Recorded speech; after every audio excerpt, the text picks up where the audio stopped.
আপনারা দাঁড়িয়ে আছেন, আমরা বসার জায়গা দিতে পারিনি, তাই আমি সৌমিত্র, আমার ভাই রাজ্যের জিএস সাংসদ, তাকে বললাম আমরা সবাই দাঁড়িয়ে থাকবো, কারণ কর্মীরাই হলো আমাদের দেবতুল্য কার্যকর্তা। আমরা আজকে সব কাজ ফেলে এসেছি আরেক কর্মীর জন্য, তাপস বাড়ি।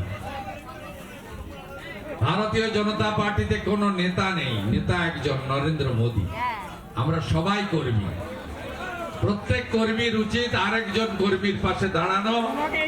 তাই ওন্দা বিধানসভা ভারতীয় জনতা পার্টি পরিবার, সাংসদ, বিধায়ক, জেলা সভাপতি, বিরোধী দলনেতা সহ আমরা সবাই তাপসের পাশে দাঁড়াতে এসেছি।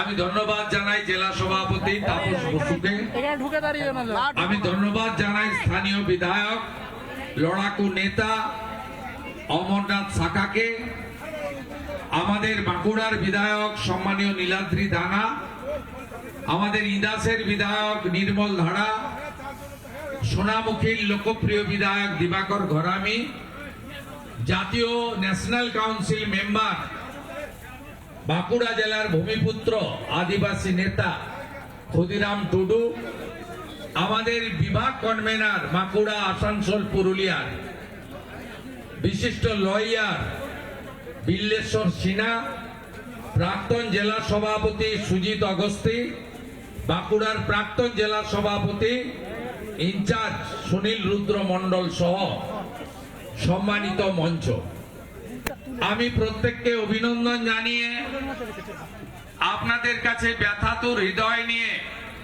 ওদা থানা ঢিলছোড়া দূরত্বে আপনারা সমবেত হয়েছেন। মূলত একটা বিধানসভার কর্মী সমর্থকরা এসেছেন, পাশাপাশি দু চারজন শুনে হয়তো এসেছেন, তো আপনারা মূলত একটা বিধানসভার কয়েক হাজার কর্মী এসেছেন।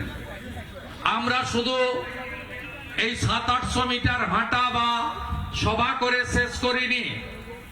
আমি অমরদা, তাপস বাবু, দিবাকর ঘরামি এবং আমাদের সাংসদ পার্টির সাধারণ সম্পাদক সৌমিত্র খাঁকে সাথে নিয়ে আমরা প্রথম তাপস বারিকের বাড়িতে গেছি। তার পিতা মাতা কার্যত অসুস্থ, মূর্ছা যাচ্ছেন, বিভৎস কান্নার রোল, সে দৃশ্য চোখে দেখার মতো নয়। আমরা বাড়ি পরিদর্শন করেছি। শিকল তুলে রাত্রি 2টোর সময় অকৃতদার তরুণ, আমাদের নাকাইঝুড়ি অঞ্চলের শক্তি কেন্দ্র প্রমুখ, ওদা বিধানসভার আইটির কো কনভেনার তাপস বারিককে পিতা মাতার সঙ্গে পেট্রোল ঢেলে পুড়িয়ে দেওয়ার ব্যবস্থা করেছিল। এবং আমরা ভারতীয় জনতা পার্টি কখনো মিথ্যা মামলা করতে কাউকে ভোটার তালিকা ধরে উৎসাহিত করে না।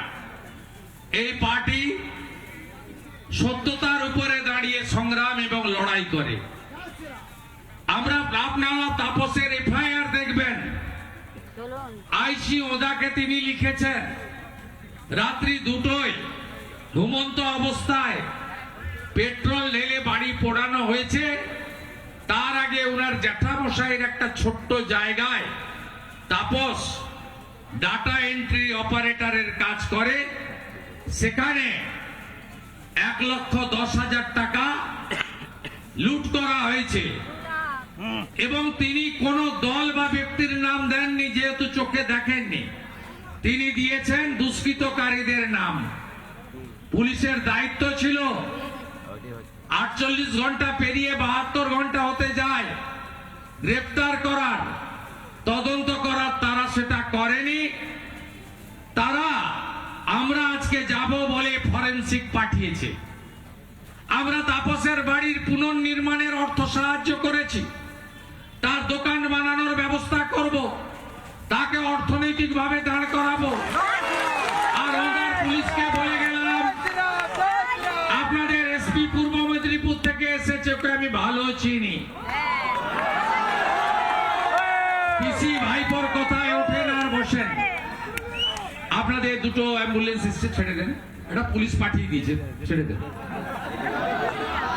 পাঠিয়ে দিয়েছে ভাই, সুযোগ দেবেন না, ফাঁকা করে দেন রাস্তা।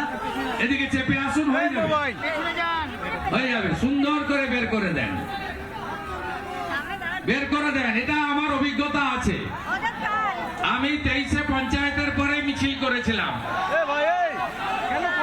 সেদিনও ট্রাক ছেড়ে দিয়েছিল, সেদিনও একটা চটি চাটা ছিল, তার নাম ছিল বৈভব তেওয়ারি না, আচ্ছা, সেটা বালি থেকে মাল তুলতো।